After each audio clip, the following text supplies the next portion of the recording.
नमस्कार, स्वागत है आप सभी का डीडी न्यूज के इस खास बुलेटिन एक्सप्रेस 100 में, जहां हम आपके लिए लेकर आते हैं राजनीति, मनोरंजन, देश दुनिया, खेल और व्यापार जगत की सभी बड़ी खबरों को एक्सप्रेस यानी कि फटाफट अंदाज में। आपके साथ मैं हूं संध्या शर्मा। तो देखिए खबरें तेज रफ्तार से।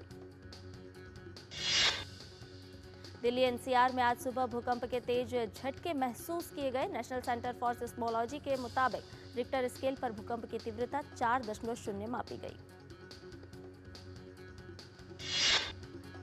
दिल्ली, नोएडा, गाजियाबाद और गुरुग्राम समेत दिल्ली एनसीआर के अलग अलग इलाकों में भूकंप के झटके महसूस किए गए। कई इलाकों में लोग घबराकर घरों से बाहर निकले। बिहार में भी महसूस किए गए भूकंप के झटके। सिवान में सुबह करीब 8 बजे आया भूकंप। अब तक भूकंप में किसी भी तरह के जान माल के नुकसान की कोई खबर नहीं। दिल्ली पुलिस की ओर से कहा गया है कि लोग आपातकालीन सहायता के लिए 112 डायल करें। इस बीच लोगों में काफी डर देखा गया। प्रधानमंत्री ने सभी से शांत रहने और सुरक्षा सावधानियों का पालन करने की अपील की है और संभावित आफ्टर शॉक्स के प्रति सतर्क रहने के लिए भी कहा है। सुप्रीम कोर्ट में आज प्लेसेस ऑफ वर्शिप एक्ट से संबंधित याचिकाओं पर होगी सुनवाई। किसी भी पूजा स्थल के धार्मिक स्वरूप को बदलने पर प्रतिबंध लगाता है मौजूदा कानून। सांसद असदुद्दीन ओवैसी ने अपनी याचिका में उच्चतम न्यायालय से 1991 के प्लेसेस ऑफ वर्शिप एक्ट को लागू करने की मांग की है। कानून के मुताबिक 15 अगस्त 1947 से पहले अस्तित्व में आए किसी भी धर्म के पूजा स्थल को किसी दूसरे धर्म के पूजा स्थल में नहीं बदला जा सकता।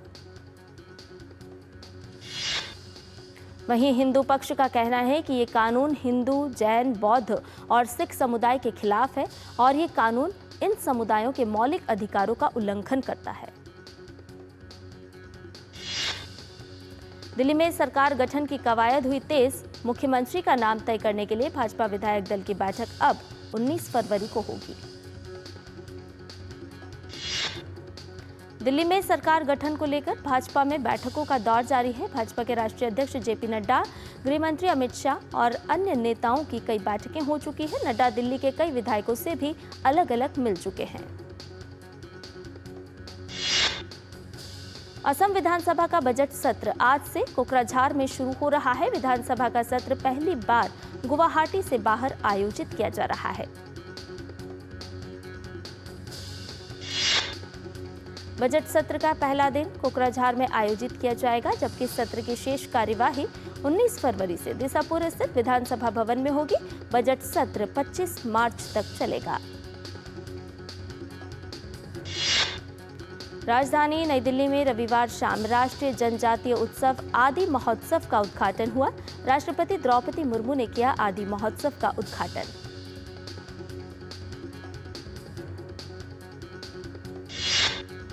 चौबीस फरवरी तक चलने वाले इस महोत्सव में देश के कोने कोने से 600 से अधिक आदिवासी कारीगर और 500 प्रदर्शनकारी कलाकार शामिल हो रहे हैं।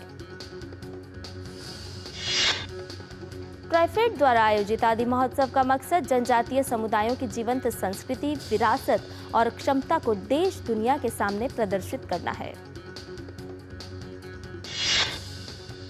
आदि महोत्सव पर जनजातीय कार्य मंत्री जुएल ओराम ने कहा, पिछली सरकारों ने जनजातीय समाज को पहचानने में 50 साल की देरी की, वहीं मोदी सरकार ने आदिवासी कल्याण के लिए ढेरों काम किए हैं। कांग्रेस सांसद गौरव गोगोई की पत्नी एलिजाबेथ गोगोई के आईएसआई से कथित संबंधों को लेकर असम के मुख्यमंत्री हेमंत बिस्वा शर्मा ने एलिजाबेथ पर हमला बोला है। उन्होंने कहा कि एलिजाबेथ के पाकिस्तानी नागरिक अली शेख के साथ हैं मजबूत संबंध।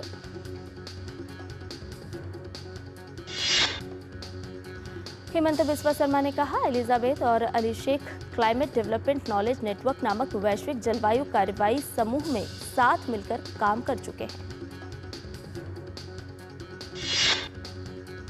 असम सरकार ने पाकिस्तानी नागरिक अली शेख के खिलाफ मामला दर्ज करने के निर्देश दिए हैं। पाकिस्तानी नागरिक अली शेख भारत विरोधी एजेंडा चलाता है।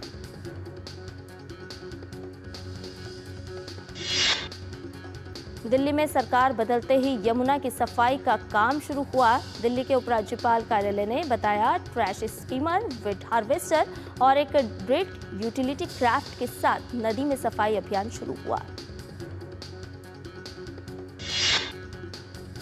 यमुना की सफाई के लिए एक 4 स्तरीय रणनीति बनाई गई है। इसमें नदी को साफ करने के लिए 3 सालों में अलग अलग चरण में काम किया जाएगा। दिल्ली प्रदूषण नियंत्रण समिति भी यमुना सफाई योजना की उच्चतम स्तर पर निगरानी करेगी। समिति ने औद्योगिक इकाइयों द्वारा नालों में अपशिष्टों के डाले जाने पर कड़ी निगरानी रखने के निर्देश दिए हैं। दिल्ली में सरकार बदलने के साथ ही यमुना में भी बदलाव नजर आने लगा है। इसी क्रम में वासुदेव घाट पर रविवार शाम को यमुना की आरती की गई। जम्मू कश्मीर के उपराज्यपाल मनोज सिन्हा ने सांबा में जीसीसी गुरहा स्लाथिया के 6ठे वार्षिक समारोह में भाग लिया। उपराज्यपाल मनोज सिन्हा ने कार्यक्रम का उद्घाटन किया। मनोज सिन्हा ने कहा, ये युवा संगठन देश के लिए रोल मॉडल है और इसके स्वयंसेवक उज्जवल भविष्य को सुनिश्चित करने के लिए शानदार काम कर रहे हैं। असम राइफल्स और नॉर्थ ईस्ट संगठन सोशल वेलफेयर द्वारा राजधानी नई दिल्ली में यूनिटी उत्सव का आयोजन किया जा रहा है। इस उत्सव में पूर्वोत्तर राज्यों के 1000 से अधिक छात्र छात्राएं हिस्सा ले रहे हैं। 5 दिन तक चलने वाले इस यूनिटी उत्सव की theme one voice one nation है। यूनिटी उत्सव के तहत खेल स्पर्धाएं और सांस्कृतिक कार्यक्रम किए जा रहे हैं। यूनिटी उत्सव खेल भावना को बढ़ाने और उत्तर पूर्व भारत की सांस्कृतिक विविधता का जश्न मनाने का एक अनोखा तरीका है। 20 फरवरी को होगा यूनिटी उत्सव का समापन। प्रयागराज में जारी दिव्य और अलौकिक महाकुंभ में श्रद्धालुओं के पहुंचने का सिलसिला जारी है। महाकुंभ में पवित्र स्नान करने वाले स्नानार्थियों की संख्या 53 करोड़ के पार पहुंच गई है। रविवार को महाकुंभ में 1,49,00,000 लोगों ने स्नान किया। वहीं प्रयागराज में स्नान करने वाले कुल श्रद्धालुओं की संख्या 52.96 करोड़ हो चुकी है। प्रयागराज में चल रहे महाकुंभ में यात्रियों की सुविधा के लिए विश्व स्तरीय इंतजाम, श्रद्धालुओं की सुरक्षा के लिए पुलिस की कड़ी व्यवस्था की गई है। नई दिल्ली से प्रयागराज जाने के लिए आज 5 और स्पेशल ट्रेनों का इंतजाम। प्लेटफॉर्म नंबर 16 से रवाना होंगी सभी स्पेशल ट्रेनें। यात्रियों के लिए 139 नंबर पर हेल्पलाइन सुविधाएं। प्रयागराज जाने के इच्छुक सभी यात्री नई दिल्ली रेलवे स्टेशन के अजमेरी गेट की तरफ से आएंगे और जाएंगे। रेल मंत्रालय ने यात्रियों से अफवाहों पर ध्यान नहीं देने का भी अनुरोध किया है। महाकुंभ में दिव्य ज्योति वेद मंदिर द्वारा आयोजित अखंड रुद्री पाठ महादिव्यानुष्ठानम में एक ऐतिहासिक उपलब्धि प्राप्त करते हुए विश्व का सबसे बड़ा रिले जाप का विश्व रिकॉर्ड बनाया। ये महाअनुष्ठान भारत की प्राचीन वैदिक परंपरा के गौरव को पुनर्स्थापित करने वाला अद्वितीय आध्यात्मिक आयोजन हुआ। 33 दिनों तक अनवरत वैदिक मंत्रोच्चारण किया गया। महाकुंभ पर लालू यादव के दिए आपत्तिजनक बयान के बाद देश भर के साधु संतों में भारी नाराजगी। परमार्थ निकेतन आश्रम के अध्यक्ष चिदानंद सरस्वती ने लालू यादव के बयान को दुर्भाग्यपूर्ण बताया।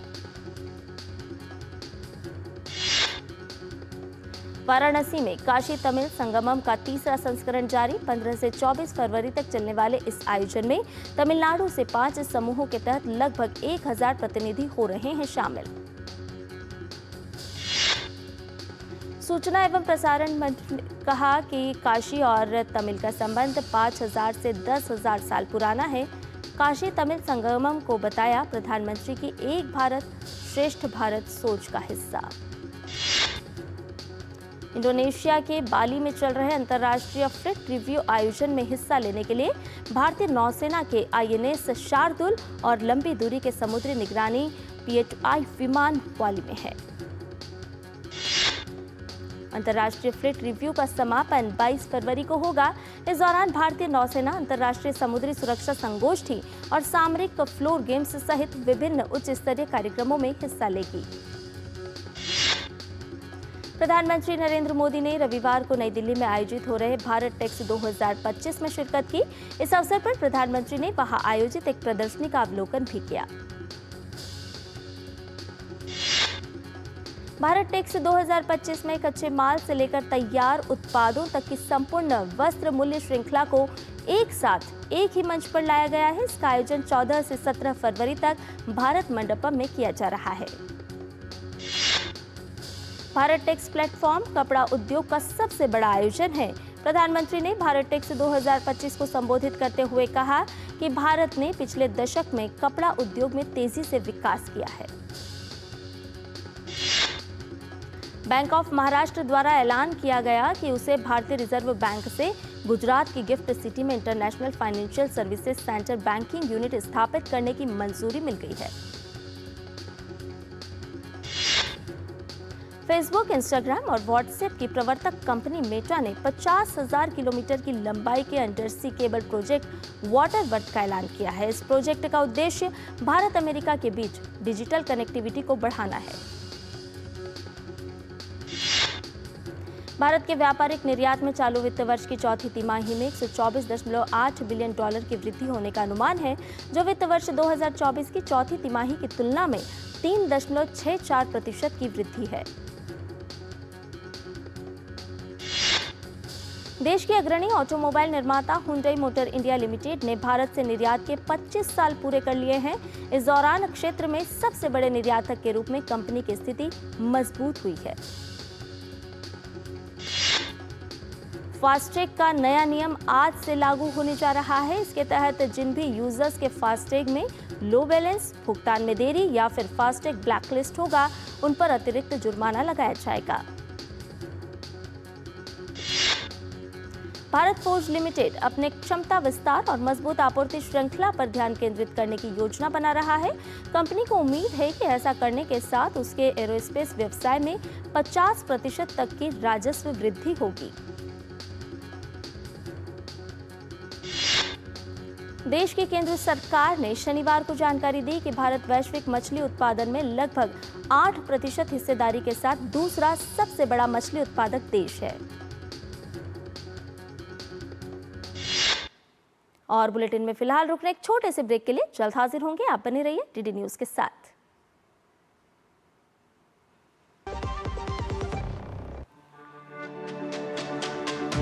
मेरी पसंद, मेरी पसंद,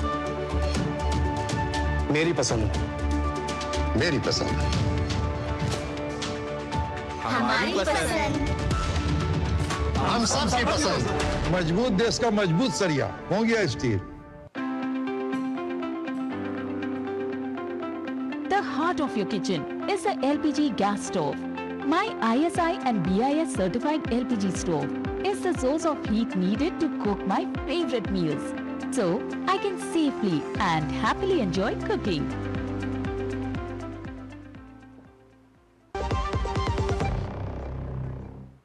और ब्रेक के बाद एक्सप्रेस 100 में आपका एक बार फिर से स्वागत है। आइए बाकी की खबरों को जानें फटाफट अंदाज में। अमेरिका ने दुनिया भर में परियोजनाओं के लिए consortium for elections and political process strengthening यानी CPPAs की 48.6 करोड़ डॉलर की फंडिंग खत्म कर दी है। इसी के साथ भारत में मतदाताओं की भागीदारी बढ़ाने के लिए दी जाने वाली 2.1 करोड़ डॉलर की अमेरिकी सहायता भी खत्म हो गई है। सेबी ने वित्तीय सलाह के नाम पर निवेशकों से धोखाधड़ी करने वाले लोगों पर सख्ती करने की तैयारी की है। जानकारी के मुताबिक सेबी ने सरकार से ऐसे ठगों के व्हाट्सएप और टेलीग्राम के चैट तथा कॉल रिकॉर्ड खंगालने की अनुमति देने की मंजूरी मांगी है। इसका मकसद ऐसे लोगों पर निगरानी बढ़ाना है।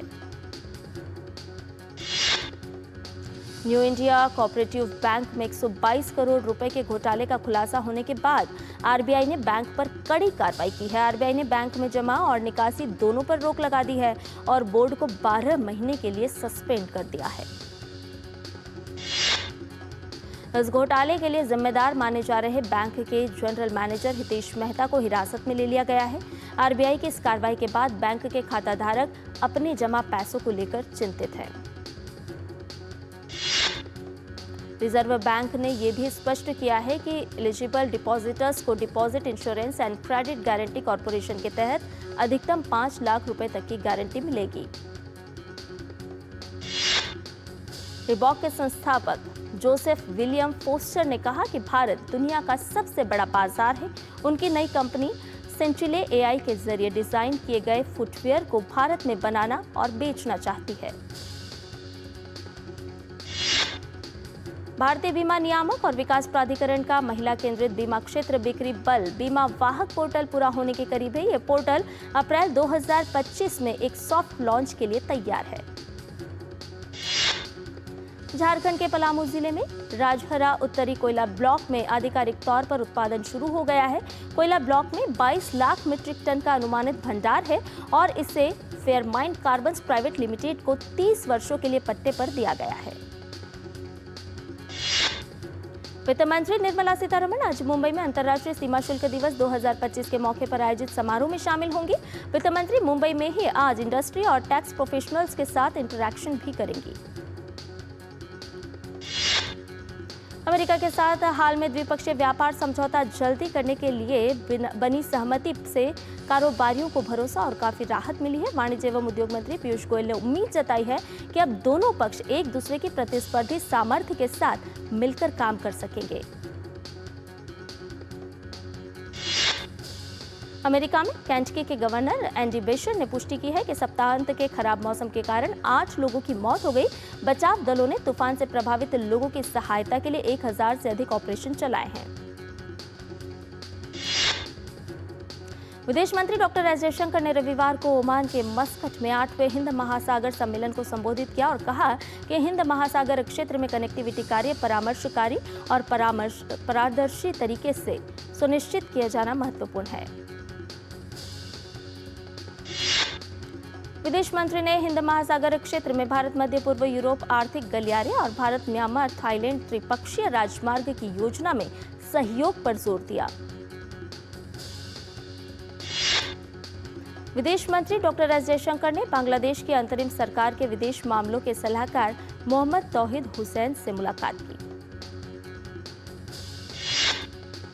विदेश मंत्री डॉक्टर एस जयशंकर ने नेपाल की विदेश मंत्री आरजू राणा देउबा से भी मुलाकात की।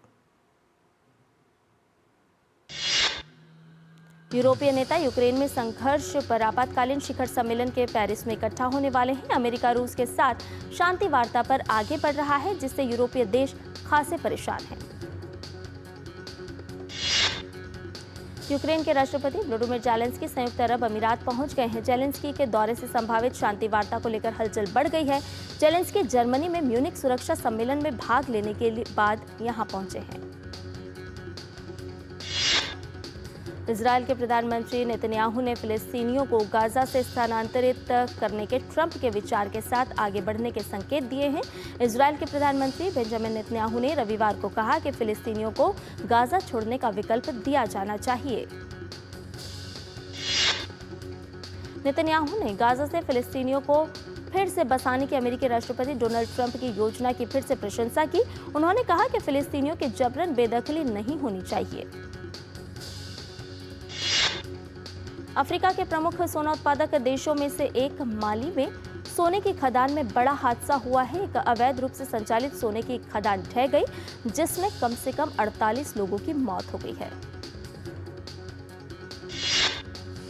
दक्षिणी गाजा पट्टी स्थित राफा के पूर्वी इलाके में किए गए इजरायली हवाई हमले में हमास के 3 सदस्यों की मौत हो गई। हमास के गृह मंत्रालय ने इसे 19 जनवरी से प्रभावी संघर्ष विराम का उल्लंघन बताया है। अगला ब्रिक्स शिखर सम्मेलन 6 और 7 जुलाई को रियो डी जेनेरियो में आयोजित होगा। ब्राजील 2025 तक के विकासशील अर्थव्यवस्थाओं के समूह की अध्यक्षता करने के साथ वैश्विक दक्षिण देशों के बीच वैश्विक शासन सुधार और सहयोग को बढ़ावा देने पर भी फोकस करेगा। वहीं अमेरिकी राष्ट्रपति डोनाल्ड ट्रंप की ब्रिक्स देशों को 100% टैरिफ लगाने की चेतावनी देने के बाद ब्रिक्स नेताओं ने डॉलर से स्वतंत्र एवं वैकल्पिक भुगतान प्रणाली के लिए भी प्रतिबद्धता व्यक्त की है। सर्बिया के क्रागुजेविक शहर में हजारों छात्रों ने सरकार के खिलाफ विरोध प्रदर्शन किया। छात्रों ने बड़ी संख्या में रेल दुर्घटना को लेकर न्याय की मांग करते हुए मार्च निकाला।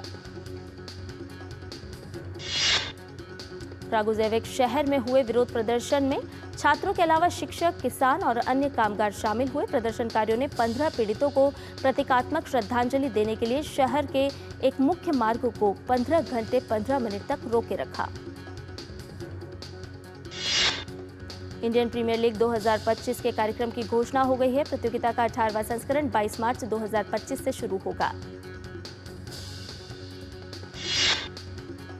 आईपीएल 2025 का पहला मुकाबला defending champions Kolkata night Riders और रॉयल चैलेंजर्स बेंगलुरु के बीच 22 मार्च को कोलकाता में खेला जाएगा। वहीं प्रतियोगिता का फाइनल भी 25 मई को कोलकाता में होगा। विमेंस प्रीमियर लीग में कल खेले गए मैच में गुजरात जॉइंट्स ने यूपी वॉरियर्स को 6 विकेट से हरा दिया। गुजरात जॉइंट्स की एशले गार्डनर को प्लेयर ऑफ द मैच चुना गया। यूपी वॉरियर्स ने पहले बल्लेबाजी करते हुए 9 विकेट पर 143 रन बनाए। जवाब में गुजरात की टीम ने 4 विकेट के नुकसान पर लक्ष्य हासिल कर लिया। असम राइफल्स और नॉर्थ ईस्ट संगठन सोशल वेलफेयर द्वारा राजधानी दिल्ली में यूनिटी उत्सव का आयोजन किया जा रहा है। पहली बार आयोजित किए जा रहे इस इवेंट में उत्तर पूर्व भारत के सभी राज्यों के 1000 से ज्यादा छात्र छात्राएं हिस्सा ले रहे हैं। युगांडा के जैकब किप्लिमो 57 मिनट से कम समय में हाफ मैराथन पूरी करने वाले पहले एथलीट बन गए हैं। ब्राजील के टीनेजर हुआओ फोंसेका टूर लेवल का खिताब जीतने वाले सबसे युवा दक्षिणी अमेरिकी टेनिस खिलाड़ी बन गए हैं। फोंसेका ने अर्जेंटीना ओपन में खिताबी जीत दर्ज की है। फ्रांस के उगो हम्बर्ट ने मार्से ओपन का खिताब लगातार दूसरी बार अपने नाम कर लिया है। हम्बर्ट ने फाइनल में मेडवेडेव को मात दी। इंग्लिश प्रीमियर लीग में लिवरपूल ने वॉल्वरहैम्पटन वॉन्डरर्स को 2-1 से हरा दिया। इस जीत के साथ लिवरपूल ने शीर्ष पर 7 अंक की बढ़त बना ली है। प्रीमियर लीग में टॉटनहैम हॉटस्पर्स ने मैनचेस्टर यूनाइटेड को 1-0 से हरा दिया। स्पर्स के लिए जेम्स मैडिसन ने विजय गोल किया। सेरी आ में यूवेंटस ने इंटर मिलान को 1-0 से हरा दिया। इस हार के साथ इंटर मिलान ने शीर्ष पर आने का मौका गंवा दिया।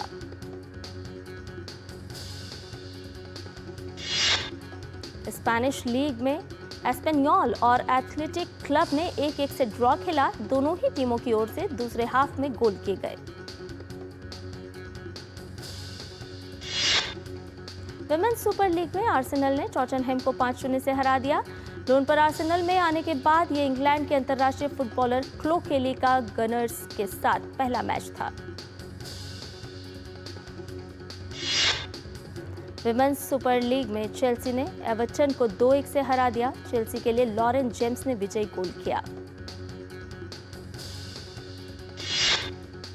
आयरलैंड के जॉकी माइकल ओसुलिवान का निधन हो गया है। 24 साल के ओसुलिवान इस महीने की शुरुआत में एक रेस के दौरान घोड़े से गिर गए थे।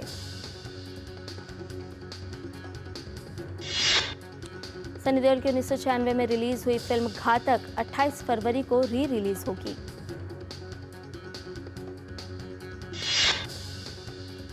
आमिर खान और सलमान खान की 1994 की फिल्म अंदाज अपना 27 मार्च को बॉक्स ऑफिस पर री रिलीज के लिए तैयार है। जॉन अब्राहम की फिल्म द डिप्लोमेट 7 मार्च को सिनेमाघरों में रिलीज होगी। जानवी कपूर और सिद्धार्थ मल्होत्रा की फिल्म परम सुंदरी 25 जुलाई को सिनेमाघरों में रिलीज होगी।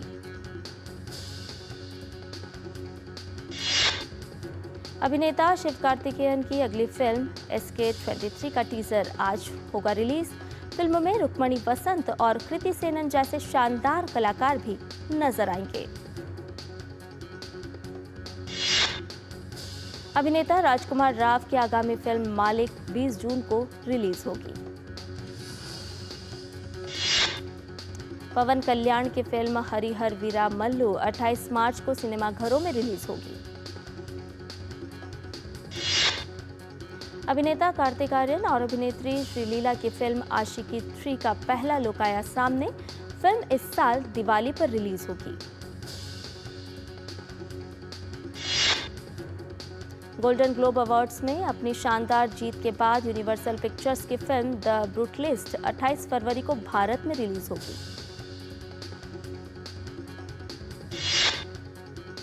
Film Kesari chapter 2 the untold story of Jallianwala Bagh 18 अप्रैल को रिलीज होगी।